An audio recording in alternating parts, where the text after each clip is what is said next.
গণভবন দখল করার পর শেখ হাসিনার শখের জিনিসগুলো সাধারণ মানুষ নিয়ে যাচ্ছে। এক ভাই তো ছাগল নিয়ে যাচ্ছে গণভবনের, এই ভাই চেয়ার টেবিল নিয়ে যাচ্ছে। যে যেভাবে পারতেছে সে জিনিসগুলো নিয়ে যাচ্ছে। একজনকে দেখলাম শাড়ি পরে শাড়ি নিয়ে যাচ্ছে, ভাইটি একটি মাদুর নিয়ে যাচ্ছে। এখানে আমরা একটা ফ্রিজ দেখতে পাচ্ছি। যাই হোক, এই আপুটি খুব সুন্দর কাজ করতেছে, ফুল নিয়ে যাচ্ছে। আহ, এবং গণভবনের পুকুরের পিছনে আমরা দেখতে পাচ্ছি অনেকে গোসল করতেছে। এই যে মাদুরগুলো, যেগুলো দেশের জনগণের টাকা দিয়ে, জনগণের রক্ত দিয়ে, রক্ত আত্মসাৎ করে যেগুলো তারা বানিয়েছিল, সেগুলোই জনগণ নিয়ে যাচ্ছে। এই যে মাছ, আহ ভাইটি খুব সগর্বে চেয়ারে বসে আছে। এখানে একজন মাছ খরগোশ নিয়ে যাচ্ছে।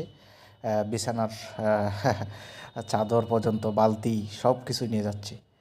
চেয়ার টেবিল দেখতে পাচ্ছেন, রিক্সা করে নিয়ে যাচ্ছে। তো এই যে ভাইটি চাল নিয়ে যাচ্ছে, যে এই যে আপাটি লাকেজ নিয়ে